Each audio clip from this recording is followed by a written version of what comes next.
gosh. So you've done a couple podcasts before, haven't you? Yeah, I just did one with Hutchinson Law. Yeah. Up in Durham. I just talked with Anna yesterday. Yeah, Anna's great. Huh, small world. Yeah. Funny how that. I'm doing one with Richard Strope next Monday too. Very cool. Yeah. Yeah, I was at the event, the deep dive for Jim Roberts when Richard was there. Yeah. And he's someone I'd really like to connect with. I think you two would have a great dual kind of podcast. Yeah. That would be interesting. His is called The Amplified CEO. The Amplified CEO. Yeah, I've watched a couple of those. Yeah. They do a really good job. They've got a great. great production for quality sure. and everything. And so I like him a little more grainy. I like it a little more kind of in the trenches down. Yeah. Well, that's kind of how we started doing this in a studio. Yeah. And then just kind of as things changed, just like any normal business, it's like, it would be cool to go to that dude's business and just actually be there. And we've been doing that pretty regularly now, and it's been fun. It's awesome. I gotta say, this is probably, if not the top, definitely one of the top. I mean, we're in a damn bakery with all sorts of equipment that I've never even seen up close. That's right. When we say we make something, we make a lot of it, and those are our little mixers. You saw the big ones out there. And when we make dough, we make 150 pounds. 150 pounds. Yeah. I don't even know what 150 pounds of dough. It's a lot. It fills up that whole bowl. It's cool. Then we cut it up and make lots of great bread. That's awesome. It's good. So why don't we give us just a rundown of how the heck you got into the bakery business? So Apple Annie's Bake Shop.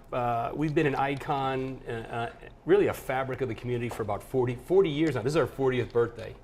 And before it was Apple Annie's Bake Shop, it was the Chester Bakery in Chester, New Jersey. And I happen to live a couple of towns over in northern Jersey, and it was a bakery that my family used because it was as close to Arthur Avenue in the Bronx, where my mom was born and kind of raised. And so it was great. They actually made my going away to West Point cake in the summer of 1985. I left and went off to school, and then when I moved down here to Wilmington 20-something years later, of course I asked the locals, what's the best bakery? And they said, hands down, it's Apple Annie's Bake Shop. Yeah. So I came in, and the food was amazing, right? It was very similar, but I had no idea that it was the Chester Bakery, right? My family bakery from years ago. And then it kept coming in over time, and I was dressed in my Army uniform on my way to Fort Bragg. I was an Army Reserve soldier, just retired about 2 years ago, after about 37 years in. And the patriarch, Frank, started his baking career in the Marines. And so, of course, the Army guy and the Marine guy got to come out and give each other a hard time. So we started just kind of chirping at each other, which was fun, and did that over and over and over again for months. And then another time I'm back in my Army uniform, and he comes out and he says, where are you from? Because I think he heard me talk to one of the front folks and say I was from Jersey. Yeah. I said, I'm from northern Jersey. He's like, me too. And he says, where? And I said, well, Morris County. He said, me too. And as soon as he said that, I said, there's no way that you're the Chester Baker. He says, how did you know that? And I said, you made my going away to West Point cake. They actually, the next time I came in, they had a picture of it, because it was one of the first West Point cakes they had made back in '85. And so that's the lineage behind this, right? So flash forward, I'm here now in town. Deploying with the Army overseas, and I was coming back from a trip to Afghanistan, a sporty time, and came back to the bakery, and Frank and I were talking, and we just kind of developed that relationship. Well, then Frank passes away, unfortunately, in the back of the bakery, dies of a massive heart attack, but in the spot that he loves, covered with flour and water, doing what he loves. So Frank's spirit is still here for sure. Oh my gosh. But I couldn't let the bakery kind of stop at that point. The son, who was the heir apparent, was in Florida pursuing his art career. Called him up and said, look, I don't know how to do a bakery, but I know how to eat, and I like to eat a lot, and I love to eat at Apple Annie's. Is there some way that we can put a deal together? Yeah. 2 weeks later, I own Apple Annie's. And that was 2013.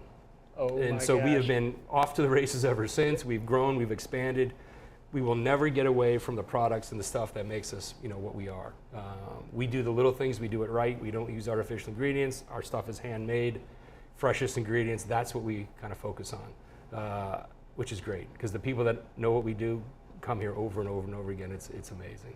We've been coming here since I can remember. Right. I mean, I came down here to go to school at UNCW, and I think my mom probably got my graduation cake from here. We hope so. And literally every family event, we come and get something from Apple Annie's, and this was way before I even knew you in the tie. So I mean, an unbiased, legitimate opinion of, yeah, this is good stuff. Well, we appreciate that. And, UNCW, one of the things that we pride ourselves in is being part of Local for Local, right? This community called Wilmington. And, we're a sports partner for UNCW.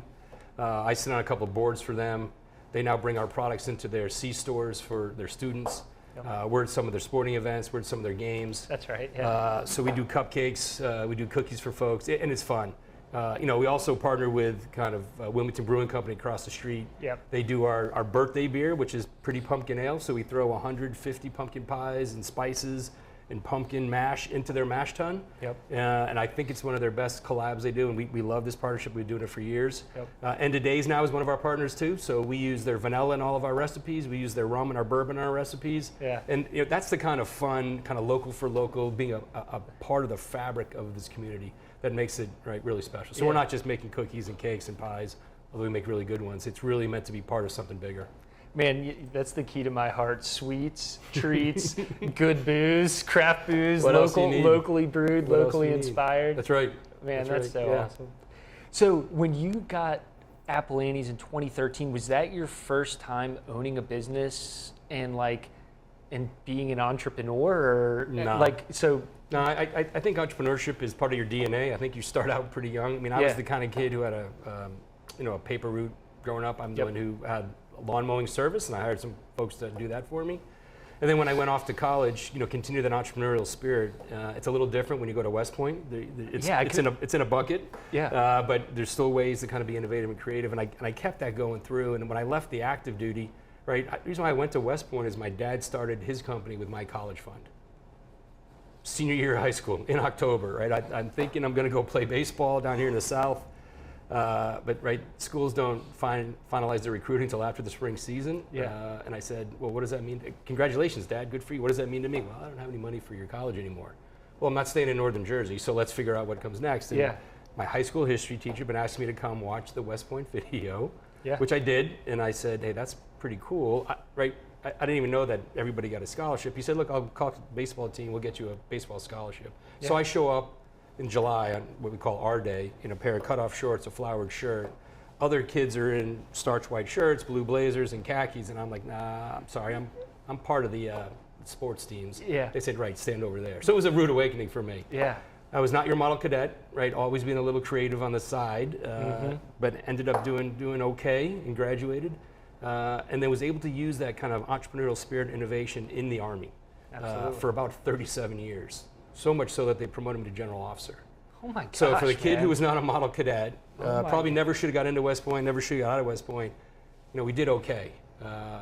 And then my last job was Chief of Staff of the Army Reserve Command at Fort Bragg. Now we can call it Fort Bragg again. So about 200,000 people, including soldiers, Army Reserve soldiers, civilians, families. It was a pretty dynamic kind of role. And then retired about 2 years ago. Oh my gosh. So that's how the entrepreneurial thing comes. And then had the fortune to be able to, with my family, buy the wine sampler. Yep. Very similar. Yep. Jamie, unbelievable what he does. Small pin sommelier, just an amazing. He's a unicorn of one, really, is what I call him here in town. And then my sister helps, and my dad's part of it as well. So we talk about a family business. It just keeps on kind of churning. Yeah. And that's literally right across the street. Literally right across the corner. Yeah. So we've had plans to expand. We'd like to do some brick and mortar across the river into Brunswick County, and have the two of them together under the same kind of roof. Brilliant. Yeah. No, we'll get there. Just in the little tour that you gave me, and all the things that you mentioned in a 3-minute tour, I was like, everything you're doing is just not what I expect a bakery owner to do. It's super highly entrepreneurial. Everything you're doing, the freezer and shipping stuff to the West Coast. I mean, e-commerce, it's pretty wild. So, when you come into Little Apple Annie's, all you see is the very front, and people love to look at the product. We want them to look at the product, but behind the scenes is really where all kind of the magic works. So we have, I think I mentioned, we have about 42 employees right now, to include the front and the production side, and all of our employees are trusted family members. We talk about empowerment, right? We talk about the ability to make right. We talk about the ability to do what's right for the customer. We have 4 core competencies, and if we're not investing in those, our people, our customers, our product, and our community, right? If we're not focusing our time and effort and dollars, we're doing something wrong. And so we've been pretty successful in doing that, and we're not gonna change our recipes. We don't cut corners. Right? It's real flour, it's real sugar, it's real eggs, butter. And so that's what we do. That's what brought us where we are today. That's what continues to allow us to grow. And that's like what's so cool about small businesses is that the positive impact that you can make in a community. I mean, like when you think about, you've got 42 employees that have the opportunity to work with someone like you that has this experience, and you treat them well. And I'm inferring, but I think I'm assuming, but I think I'm probably right, is that they probably learn a whole lot more than, baking or, customer service. I'm sure there's all sorts of Absolutely. life lessons For here sure. on just how to be a good person. For sure. I just have that feeling. We make sure that happens without question, right? Yeah. So what did you study at West Point? And then like, what were some of the roles that you had, in the military? Yeah, so I studied chemistry and chemical engineering, right? So much like beer and liquor is a chemistry experiment, so is cooking. It's just the output is a solid product versus a liquid product. Didn't have a lot of opportunity to use chemistry and chemical engineering in the Army, but my dad's company that he started was a pharmaceutical and biotech company. So when I left the active duty after the first Gulf War, I joined him, we grew the business and then sold it. So I was part of the management team. We were actually helped discover new drugs, do drug formulation and drug discovery. So the big pharmaceutical companies were our customers, making things like insulin. So it was pretty impactful. We sold the company. My golf game couldn't get any worse. I had to sign a bunch of non-compete clauses. So I went up to Carolina, and I was the guy who had to literally run in on the last day and drop off my MBA packet, and somehow they selected me again. Great 2 years, and then got hired by Deloitte Consulting and worked in their life sciences business as a manager in their consulting arm. And then because I still had my top secret clearance from the Army, I was doing a lot of aerospace and defense. Unbelievable. Kind of fun stuff. And then one of my clients was Philips Medical Systems in Andover, Massachusetts, one of the top 5 kind of medical companies. They hired me. And so I was, for a decade, their corporate venture capital guy. So I was buying and selling technologies and patient monitoring devices, clinical informatics, so the data that goes back and forth, and telemedicine before telemedicine was kind of cool and hip. That was our portfolio around the world. And I did that for a decade, all while deploying overseas a couple times with the Army. So now the whole thing with Nuream that we haven't talked about yet, it's all clicking for me now. It's all starting to make sense. This is a nexus, right? Oh my gosh, man. And it's so interesting just how like you can like, you get to a point in life and you look back and you can, you connect the dots of how things come together. And there's a Steve Jobs quote that I love, and it's basically, it's like paraphrasing. I forget it exactly how it goes, but it's part of his Stanford commencement speech. And it's like, you can only connect the dots looking backwards, and like, you basically have to trust your gut and your instinct, and like just basically like work hard and be a good person. And then when you look back, you're like, oh, that's how it worked, right? Yeah, that's how it worked. It is a little bit of the rearview mirror, because there's no way to draw a straight line between experiences. I mean, almost every big company started out something else. Yeah. And so one of the things, that entrepreneurs, I think successful entrepreneurs are good at pivoting. So we talk about fail fast, but you have to fail well and fail smartly so that you can learn from that. Yeah. Microsoft, Apple, Meta, all these companies started out as different organizations, but the team had the ability to kind of think through a problem set and then move to the next market, to the next industry, right, to get ahead of the curve rather than be the me too, because that's where the true innovation lies, and that's where people are being willing to pay for it. And so you ask, how do you make, baked products innovative? We look at processes, you look at materials, you do science, food science, because you got to make sure that you're meeting the customer's requirement. Because even here, right, people want to buy something, you got to have a product that they want to sell. Yeah, absolutely. Oh my gosh. So, was your father like a serial entrepreneur, or like is that where you think you got some? So I think so, or I'd say for sure. So he was in the Army. He was an ordnance officer, so he had to think through very complex problems, which means how do you get bullets to the right places, and then how, if something bad is on the ground, like a mine or something, how do you demine it and kind of remove it?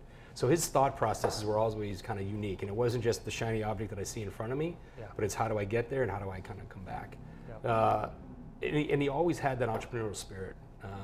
And then when he started his company, my mom joined, and then we kids all were in the business kind of at some point, which was fun. I mean, it's hard to be in a family business. You have to know what you're doing going into it. Yeah. And then you have to know what you do when you're going into it, when you do it again with the kind of the wine sampler. Great benefits, great potential risks. You just got to kind of work your way through it. But it's fun to have the entire family involved in it. So he was the start to the whole thing, for sure. Got it. And then, kind of following suit, like you going into the Army, and I mean, tell me about like some of the deployments that you went. I mean, I don't know, like if you want to talk about that. Yeah. I mean, Sure. I'd really like to hear about. So my first duty station was Hawaii. Okay. That's not bad. Not bad. A long way from everywhere, but a great station. Then it was at Fort Sill, which is the home of the artillery. I was a field artillery officer on active duty. Okay. Then transitioned over to the Army Reserve, and then was a civil affairs officer. What that means is we were part of special operations community. We were the folks that went in and lived with the locals, interacted with the locals. We helped support their governments, their institutions. So we were living with them constantly, and that's what I did in Iraq and Afghanistan. Oh my so gosh. A couple of different tours to Iraq, one of them on the ground more kind of throughout, and that was a really tough time. That was the 2005 and 6 time frame. That's right when things were getting really sporty and difficult. And then had another follow-on assignment right after that where I was more kind of a strategic kind of planner in Iraq and Baghdad. Then a couple years later went to Afghanistan when that was another sporty kind of environment. So it's really hard to try to do your job and be a visible symbol of what America stands for, all the good things, in a very difficult spot, right? We found that most Iraqis and most Afghans were great people, just wanted to support their families, give their children an opportunity to kind of grow, live a good life, but there were a lot of bad guys in the middle of that, and so we had to be very, very careful. And we lost a lot of folks, and we'll never get those folks back. But every one of us who's served, is pretty proud of what we did in uniform with the tools that we had. Oh my gosh. Yeah. Man, I can't imagine just the life perspective that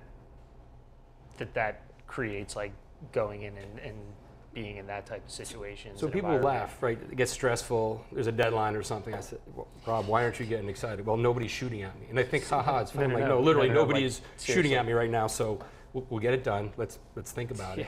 So it's a point of perspective, point of reference. Yeah. Doesn't make you any special or different, but you can look at the eyes or in the eyes of folks who've been there as well, because there's a different kind of view that comes back at you. You wear the same T-shirt, you've had the same sand in your boots, and it's important for us to recognize that. So, part of the fabric of the community is we recognize all of our veterans that come in here. Absolutely. And I'm taking my dad on the honor flight, which is going to be fun. It's going to be in April. So he and I will hop on a plane. And for years prior, Appalachians has provided cookies, bags of red, white, and blue cookies for everybody that goes on the honor flight. So we were offered the opportunity to take my dad up there, which was great. So it'll be a ball. And every time a veteran comes in with their little hat on, I walk out and say hello to them. Whether it's World War II, there's not many of those left, but we have a couple that come in here still. No way. Absolutely, yeah. Wow. Lewis is a hoot. He'll turn 100 this year. Unbelievable. 100, yeah, he's amazing. Just an amazing individual. Comes in and gets a cherry Danish. Since he gets a cup of coffee. He's great. And he drives himself in, or he does. He drives himself in. That's an American legend right there. 100 years. He's a legend for sure. All the way to the kind of most current conflict. Some of the younger kids. Yep. And it's really important for us, right? That's part of our fabric to give back and just recognize. Same thing with our first responders. Anybody in the hospital business. Yeah. Anybody that takes care of somebody else inside of this community, somebody we want to recognize and say thank you, and not just a hand wave thank you, but a very sincere, genuine, hey, really appreciate what you've done. Yeah. So when we go to, we go to the hospital. For instance, Hans, our cake decorator, who's a TikTok sensation, was in the hospital. He's struggling, coming out of surgery for cancer.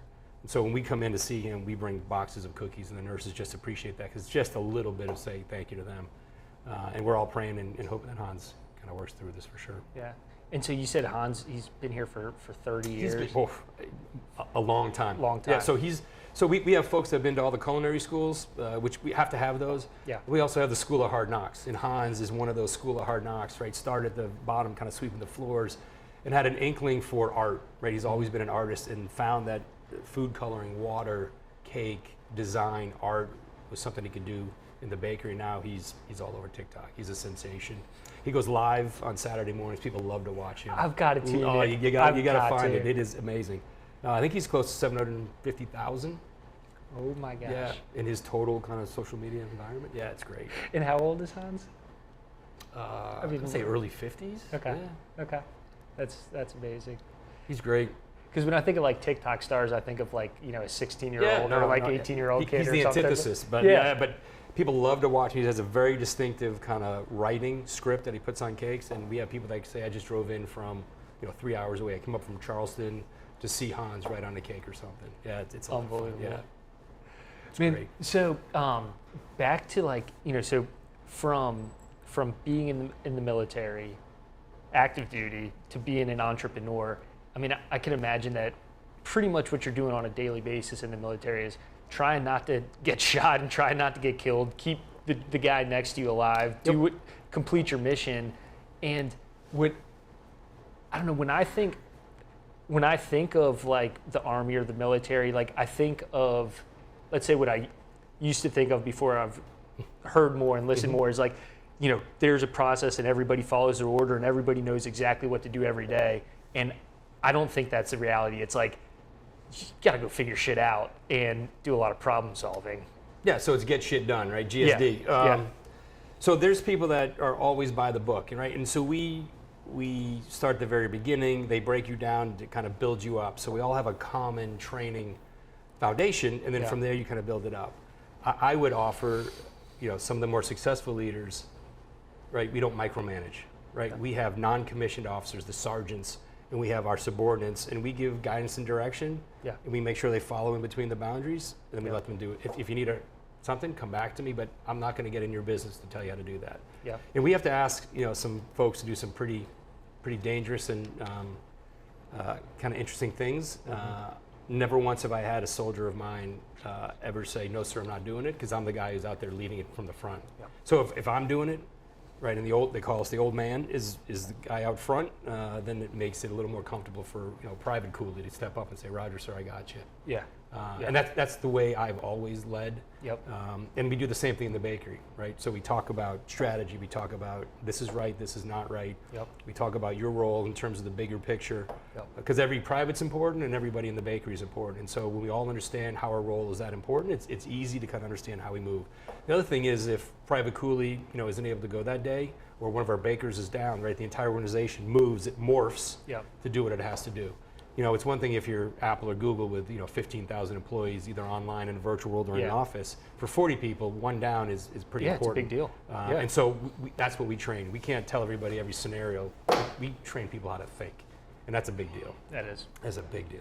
Man, it seems like the military has always been like leadership skills and how to run an organization, a lot of case studies, a lot of best practices go back to the military. Sure. And I mean, why is that? Is it just a means because if we're not doing our shit right, we're gonna get killed, or why do you think that's such a? I mean, so there's that end and the far end of kind of that's a problem. Yeah. But if you think about it, we operate in chaos all day long, right? So you get very comfortable and fluid in that environment. And it's not somebody's going to shoot me, but it's, right, I don't know if our budget is going to be approved by the government, right? I don't know if my howitzer or my tank is going to work that day. Yeah. So you don't worry about the things you can't do, you focus on what you can do, and then if tank one doesn't work, you figure out how to get either that back online, or you move the organization to do what you have to do. Yeah. It just becomes very pointed when you're in combat, right? Because the risk-reward profile at that point is very different. Yeah. And the bad guys would actually watch to see those units that were not operating at the highest level of proficiency, because it was a lot easier to go. We call them soft targets. So they would go after those folks. So if you were trained well, you did your job efficiently in theater, the bad guys would wait sometimes to find a softer target, still one of your brothers or sisters, but a softer. So that's how important it is. And then the other thing we do is we deal with people from all socioeconomic backgrounds. We don't care race, color, creed, any of that stuff. Right? We all wear a red, white, and blue flag on our shoulder, and we all bleed red. And we all wear green. Yep. And so that develops a different set of kind of camaraderie and confidence. And the peer group holds each other accountable. Yeah. Yeah, I can imagine. Pretty quickly. So, definitely. Man, that's so cool. That's just, yeah. So would you, when I did a podcast with Jim, we talked a little bit about, which was a lot of fun. We talked a little bit about, the difference between a serial entrepreneur and a portfolio entrepreneur. And I don't know, you might be a hybrid of both. So let's talk about like how many businesses are you involved with right now at this point in time? So 3 that I'm an owner of some sort, and Yep. then I'm an advisor to another 3 or 4, and I'm an investor in 4 or 5 other ones. When I said about the DNA, right, it's really part of the DNA. Yeah. And people would say, well, maybe you're peanut butter spreading yourself too thin. But I learn from every business, right? So whether it's Nuream and a neuroscience and a data analytics kind of business, or advanced materials, right? The application of what we do in the bakery, and what we do in the beer and wine store, what we've done in the Army, what I've done at Philips Medical Systems, all comes together to help. Yeah. And then helping, some of the great startup companies here in town is just fabulous. Yeah. Because this is a unique ecosystem.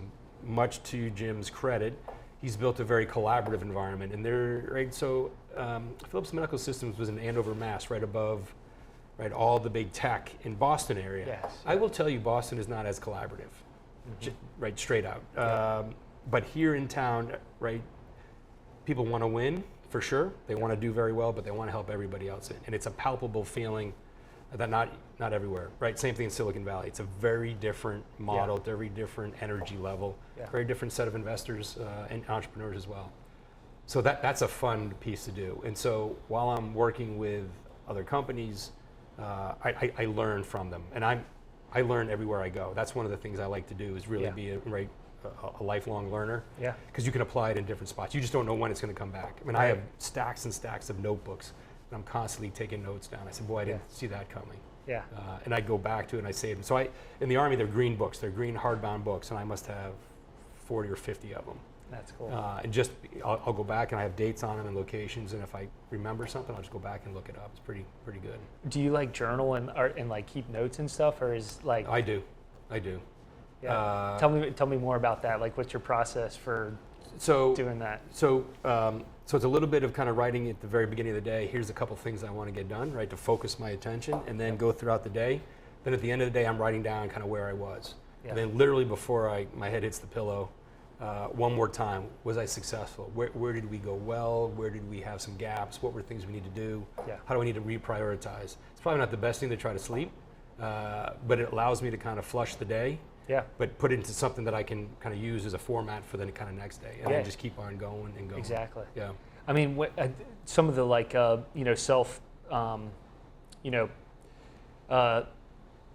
self-improvement activities and some of the coaching I've been involved in, like some of the most basic fundamental stuff is start the day with what you're going to do, end the day with what you accomplished, and then what do you need to kind of knock out tomorrow, Right. and then you're starting the day with a to-do list, and it's like keeping you focused and guided on the important activities. But you also know that list at the start of the day is good for about 30 seconds, right? Exactly. In the military, we say your plan is as good as first contact, which means the first phone call, the first email, Yeah. and then you're doing what you got to do. And that's where, right, the flexibility and the malleability, right, internally of the entrepreneur, and to use their team to their advantage, that's the only way we get it done. Yeah. Because there's just not enough hours in a day. Yeah, what is a typical day like for you? I don't even know what it was. So I'll tell you, when I was in the Army Reserve, right, that's a full life in the military, plus a concurrent life in the civilian world. So Army Reserve folks, National Guard folks, they manage their time better than the active duty component, because the active duty is focused on one thing. The rest of us are living life in concurrency. Yeah. So we get very comfortable in maximizing 24 hours. Yeah. And we actually sneak in 25, 26 hours some days when we're flying around the world kind of thing. But literally there is no normal day, right? The other thing about the day, though, is you got to carve out time for yourself, right? So I take the dogs for a walk in the woods early in the morning. Yeah. That allows me to kind of get my head together, 45 minutes in the woods, come back, get a workout in, and then God forbid you check that first email, right? Because then the emails just kind of come in. And then your whole day that you had planned out the night prior is off to the races. Yep. But going through that constantly, and then what I'm trying to do more, not sure I'm successful yet, is give myself time to think, block out an hour, right? No kidding, on the schedule, block out an hour and just think, which means turn all the devices off and go do something. Sit outside, grab a bourbon at the fire pit. That's where I do a lot of my work. But get there and just stop talking, just kind of let your mind kind of ramble, let it ramble. And if you want to take a couple notes, do that. I need to do more of that because that's really where I think the brain allows you to kind of start to connect those dots and synapses that you haven't had the ability because you were so busy during the day trying to meet the next phone call, the next email, right, the next Zoom call, Teams, meet, whatever it is. Yeah. I mean, I think one of my blind spots, one of my weaknesses, and maybe it's not a weakness, but it's something that I've become aware of is I am such a goal-oriented, like task-oriented, like get to the end. And then when we get there, it's going to be great. And then I get there and I'm like, next one. What's the next one? And so I've been really working on just enjoying the ride, you know, and it's absolutely it's hard for me to do, but what you're talking about with, hey, you know, here's the plan for the day, but inevitably things are going to go wrong. Sure. And I used to get so stressed out, and I still do. I've got a plan for the day, and it's like if I can't accomplish this, I'm like stressed, and now I'm just like, you know what? It is what it is. You know, that's it. Give yourself a little credit that right. You got a lot accomplished. Yep. Give yourself some time to think about it. Yep. Give yourself some time to take care of you, right? The family, the workout, right? The mental component to this is pretty critical. You know, it's interesting. You know, there is, we talked about the DNA of an entrepreneur. Yeah. You know, there's the mental health to the entrepreneur too, which is very different because we get no, right, 100 times a day. We ask 1,000 times and maybe get 1 or 2 yeses. But if you're not comfortable with something like that, if you're not comfortable in chaos in a very fluid environment, you know, entrepreneurship may not be the space for you. Yeah. You know, some folks in the military get very comfortable. The Army tells you where to go, what to do, what to wear, when to show up, how many push-ups you need to do. And if you're very comfortable with that, that's a great kind of career. But I saw that, and I said there's another way to kind of do it as well. And that's why the Army Reserve was perfect for me. I could do all the adrenaline junkie stuff, jump out of airplanes, do all that, and then still have the kind of business side where I could apply kind of cross-leveling of kind of thoughts. Yeah, it was great.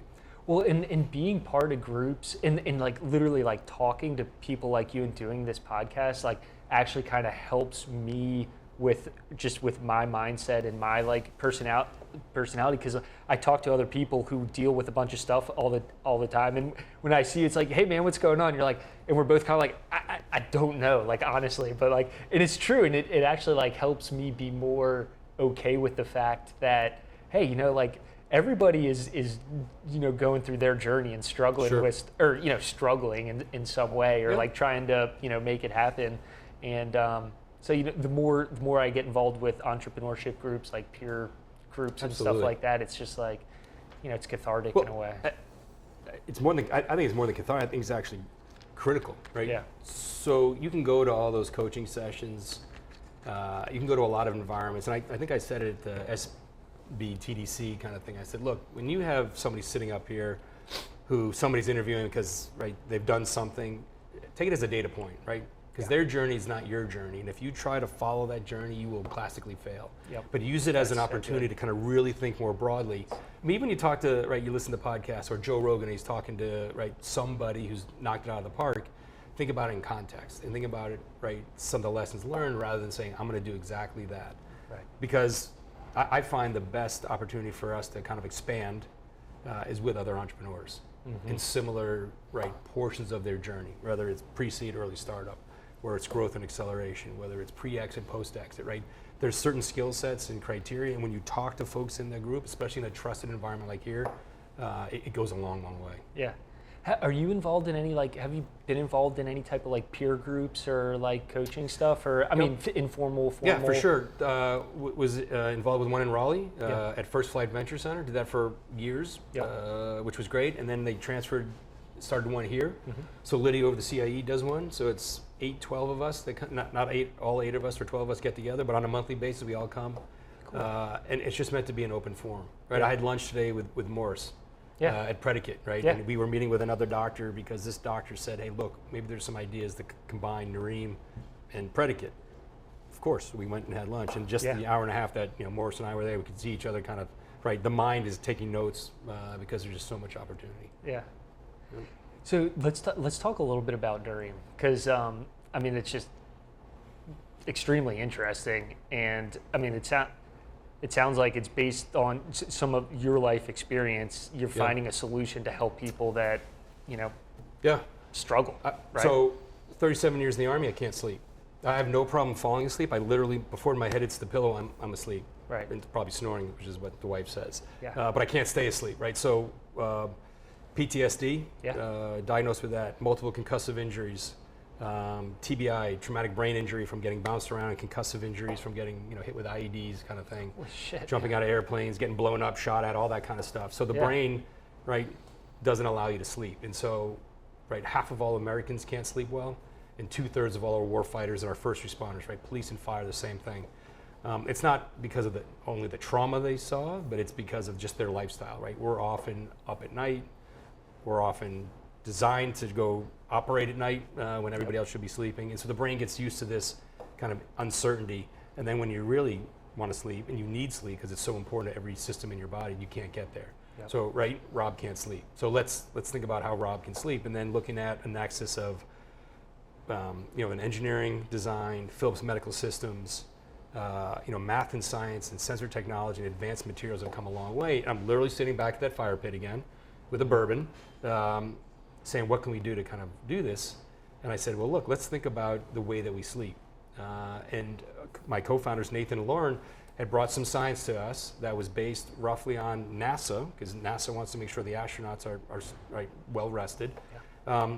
And it wasn't working. And so we said, okay, let's pivot from that and think about what we need to do. And so we, on the back of a napkin, we designed advanced neurosensing materials, right? Literally, so materials. So on the back of a napkin. On the back of a napkin. And where do we sleep? We sleep in a bedroom on a pillow. So let's start with a pillow. And we can get these neurosensing materials where it's not sensors sewn into a pillow, but the actual fibers of the material are conductive and can collect the brainwave information. So then you can put that into a T-shirt, and you can put that into the wristband of a wearable device, not the back where it's very congested, but the wristband. So not changing where humans interact, but changing what we can do where the humans are. Most people sleep on a pillow in their bed. Most people wear a shirt of some sort, and most people wear a device, a watch or something. So we can use that to collect neuro data, which is the absolute frontier to wellness, performance, mental health, improvements in outcomes. Well, then let's do that. And that's the whole genesis of this. And we just literally started bringing in, we have a really interesting advisory board. We have 11 PhDs, 3 doctors. Everybody but me has some type of neuro in their kind of business card. And every one of them was, that's impossible, it's science fiction, Star Wars, the science will never work. I said, let's try it. Now every one of them is on our board, right? A huge advocate for us, whether they're a neurophysician and a neuroscientist, whether they're a neuropsychologist, whether they're an EEG expert, whether they're an industry expert, right? We all have come together now, and this is an interesting rowboat kind of rowing in the right direction. And we are excited about what comes next. And then the data that we can collect on that is so powerful. Yep. So the core of it is collecting data. Collecting sleep data. Collecting sleep data, and then with that data, we can identify, kind of what the issue is, and then from there, we can come up with a solution. So the first thing to do is, a lot of folks will have a Fitbit or an Apple Watch that has a sleep score. What that's doing is measuring biometric information. So heart rate variability, body temperature, which gives you a directional view to whether or not you're sleeping, but it doesn't tell you how you slept, where your brain was in the right sleep stages throughout the night. Our data will give you that. And then, oh, by the way, we'll be able to collect a lot of the same data that they can collect, because the heart and other parts of the body are electrical emitters too, so we can collect that in our device. So we'll have the neuro plus the basic biometric. When you put those two together, the level of confidence now is through the roof. Yep. And then once we trend you overnight, because you're in your bed, right? You're not going to a sleep apnea place. They have something glued on your head with wires and stuff stuck to you. Right. You're doing your own. Then I can look at what normal is for you, and then I can look at those minute disturbances or anomalies that are leading indicators of neurological disease. Yep. So MS, epilepsy, dementia, Alzheimer's disease, onset of potential mental health issues, because sleep deprivation, sleep anomalies are leading indicators for that. Yeah. That's how we use that data very thoughtfully. Man, and I mean, especially with like your practical experience, and especially the fact you were kind of in the pharmaceutical world, but I say this without any personal experience, but you get somebody that is deployed, goes and risks their life, for the betterment of me and my family. They come back, we throw a bottle of pills at them, right, and say, good luck, right? I mean, and now we've maybe this is the start of something where it's like we can actually come up with some sustainable solutions that are good for people. For sure. We actually at Nuream started our nonprofit, a 501c3 called the Nuream Foundation, which is designed specifically to use the Nuero data to improve mental health, wellness, and mental health outcomes.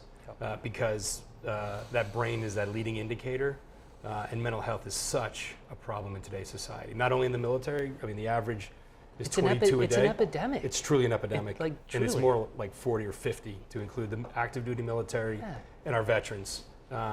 We've been studying it. I was chief of staff at the Army Reserve Command. I had to do investigations of everyone in the Army Reserve. And what it was always a backwards look. And one of the things that our people do is we're very good at reading people. Yep. But in the Army Reserve, we don't come together in a formation twice a day like you do at Fort Bragg. Right. So we have to use technology to keep our teams together. But sometimes you would say, boy, I saw that in Chris, or I saw that in Jimmy, or I didn't see it in Sally. And we don't know. But the brain would signal that to us. So if there's a way that we can use that brain information to identify it early, then we can get them the right help. And that's what it comes down to. All of us have some type of mental health crisis or suicide in our family or our circle of friends, and it's brutal. I mean, I think everybody, including myself, I know many people that are impacted with mental illness, and it's it could be as little as anxiety or some other stuff, and it's in the young people these days. Right. I mean, it's just, I don't know. I don't want to go into all that, but that's part of why I like this podcast. That's part of why I love small business, is because we get to talk about, I don't know, just real stuff, and highlight and showcase leaders like you in the community that are, making the world a better place every day. Try one day at a time. For sure. It's awesome. Wouldn't want it any other way. I know, man. So I got a flashback. I think it was I can't remember what event it was. It was probably a year and a half or two. I think it was a Biz Journal event or something. Flashback 2 years. I think I was just kind of starting the podcast. I forget who I was talking to, and someone pointed at you, and they're like, "Oh, you should interview Rob Cooley sometime." And they were like, "Yeah, he was he's retired military, and he owns Apple Annie's." And I was like, I thought he was involved with a med tech startup. I was like, what the hell is going on? You're none of this makes any sense. It never does, and that's the fun, right? That's why you say, what's the normal day like? There are no normal days, right? I know. I'm fortunate to have great teams. That's what it comes down to. Yeah. It's a symbiotic relationship. It grows, it builds, it moves. Definitely in the military, nobody gets promoted without having the right team. And I was just at Fort Bragg last weekend, and one of my command sergeants major, right? So where there's an officer, there's a command sergeant major at the highest levels. Okay. He's retiring. And so he asked me to come speak on behalf, and I said, look, there's a unique relationship between the non-commissioned officer, the sergeant major, and the officer. And I use that relationship the way I treat people in our businesses. It's a brotherhood, it's a sisterhood, it's a business husband, wife, kind of relationship. But when it goes well, it's very visible when people see that, and when it goes bad, people also see that, and the entire organization kind of suffers from it. Yeah. And do the same thing in business, right? So the transference from the military side to the business, because it really is important. And I watch other organizations, other startups, kind of make classic mistakes. And you got to be careful about offering suggestions when it's not really wanted. But you got to be forthright and transparent, right? None of us in the entrepreneurial space want another good game, but on the pat on the butt. Yeah. We need it kind of hard and clear and transparent, not in an ugly way, but hey, look, here's some things. And again, that journey is different than your journey, but take it with a grain of salt and understand kind of where it's coming from. Yeah. Because it's important that you continue to learn. I mean, it seems kind of cheesy or stereotypical to say, I've got a great team, but I mean, it truly is. That's the only way. It's the only way to do it. Without question. And I mean, there's only so much time in the day, and that's it. and almost agnostic to industry. Yeah. Unless you're a CPA or a single lawyer. Yeah. Even then, you have to have a team But to even help, then, right? Yeah, for sure. Because right. I mean, you're only one person. That's right. There's only so much. It's not scalable You're right. without a group of people. That's it. You know. So I mean, you know, building a team is something that I've been working on for some time, and which has allowed me to do the podcast, right? Like, For so sure. like my evolution is like, I started out as I was one man show. Like I could only do as much as So I much, had in there. right. And I was like putting together a business plan, figuring out how to do marketing, like all this. And then, you know, and then I've been very, very fortunate to surround myself with good people. And I think that, like you talked about, I lead by example. You know, it's just, that's the only way I know how to do it, is just like, why would I ask anybody to do something that I wouldn't do or I haven't done myself? Like, I don't feel comfortable doing 100%. that, right? 100%. You know? It's the only way to do it. I mean, in your business, in my business, in the Army, right, you gotta set the example. The other thing is they got a model, right? So people are always watching the boss. Yeah.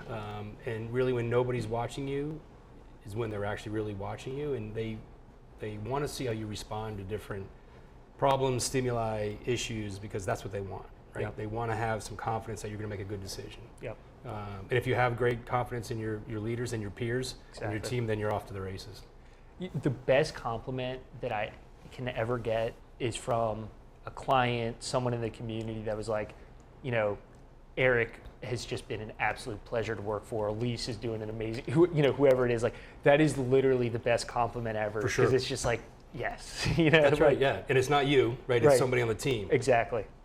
Which means you've mentored, you've trained, you've developed, Yep. and they understand what right looks like. And that's a long way to get there for sure. Yeah. But it's good. Yeah, it is. Yeah, we had somebody come in the other day, big guy, had his hand behind his back.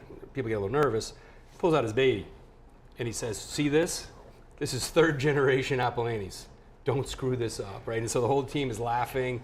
Give the little baby a cookie. But I mean, that's the kind of familiar relationship we have here, and that's why our customers, right, keep coming back to us. Because if you want 1,000 cookies, you know, for $1, you go down the street. If you want something that's right part of what we do, which is bake for people, then you come here to Apollonis. Yeah. So you got some eating to do when you guys get I know, down here. man. Well, it's actually, it was my wife's birthday this past weekend, and we're doing another kind of like post-birthday celebration. So Awesome. I already blew my cover and told her that we were doing a podcast here.